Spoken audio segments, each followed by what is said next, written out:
Di tengah kekhawatiran yang muncul dari merebaknya wabah virus corona, aset investasi yang dianggap lebih aman atau biasa kita sebut dengan safe haven tentu menjadi perhatian utama pelaku pasar keuangan saat ini.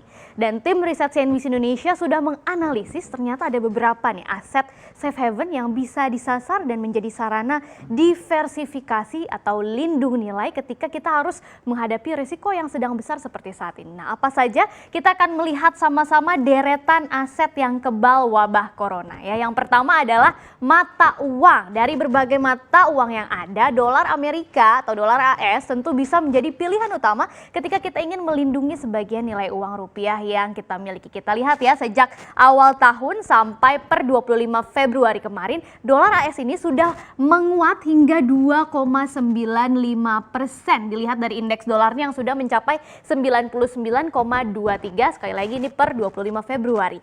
Indeks dolar ini menunjukkan posisi dolar Amerika terhadap 6 mata uang utama lain, yaitu euro, yen, pound Inggris, dolar Kanada, krona Swedia, dan franc Swiss. Nah, selama ini dolar AS memang sudah lazim dijadikan sebagai sasaran investasi secara luas ketika terjadi gejolak karena penggunaannya juga sangat luas alias bisa diterima hampir di semua negara di dunia sehingga sering dijuluki mata uang internasional. Apalagi kita tahu Amerika merupakan salah satu negara dengan ekonomi terbesar di dunia yang terlihat dari nilai PDB-nya yang mencapai 20.513 triliun dolar Amerika. Tapi ternyata selain dolar Amerika ada mata uang lainnya nih yang bisa kita lirik juga, yaitu yen Jepang ya. Sejak awal tahun awal tahun ini sampai dengan saat ini nilai tukar yen itu juga sudah menguat 2,05% menjadi 110,84 yen per dolar Amerika Serikat per 25 Februari kemarin. Nah, meskipun menukar yen memang tidak semudah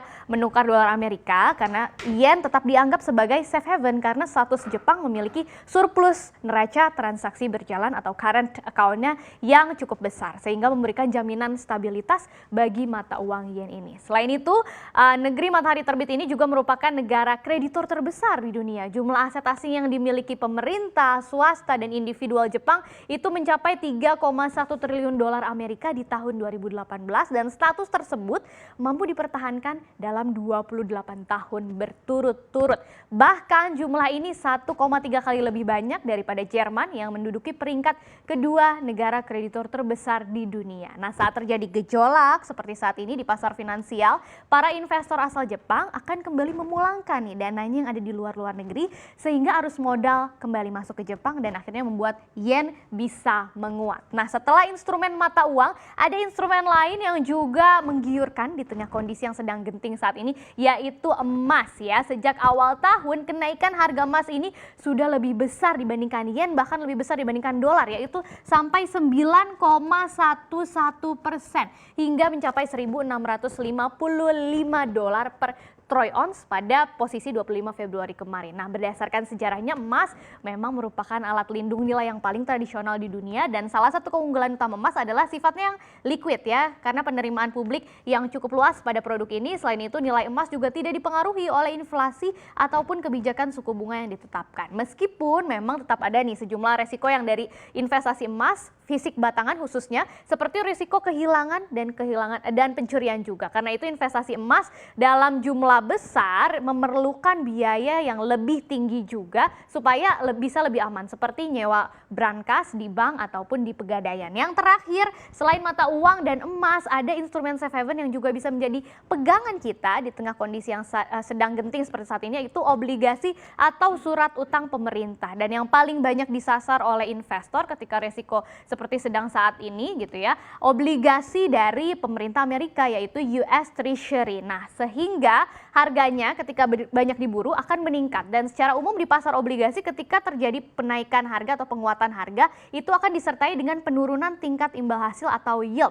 Jadi berkebalikan, begitupun juga sebaliknya ya. Dan sejak awal tahun kenaikan harga US Treasury ini telah menekan yieldnya di pasar hingga membuatnya sudah turun 52 basis point sehingga tinggal mencapai 1,39%. Seiring dengan US Treasury naiknya harga obligasi pemerintah negara lain di dunia baik negara maju maupun negara berkembang, itu juga menjadi indikator jika ada risiko di pasar keuangan yang sedang tinggi. Tapi ternyata ini tidak sama dengan obligasi di dalam negeri, karena faktor kepemilikan investor asing besar di pasar surat utang negara atau sun domestik, serta risiko yang seimbang antara pasar ekuitas dan obligasi di dalam negeri, maka pergerakan obligasi di dalam negeri ini lebih sering beriringan justru dengan pasar saham dan tidak berkebalikan seperti di negara-negara lainnya. Nah, meskipun beberapa instrumen investasi yang aman tersebut patut dikoleksi di tengah kondisi seperti ini, tapi tim riset CNBC Indonesia juga mengingatkan untuk tetap memperhitungkan dengan cermat porsinya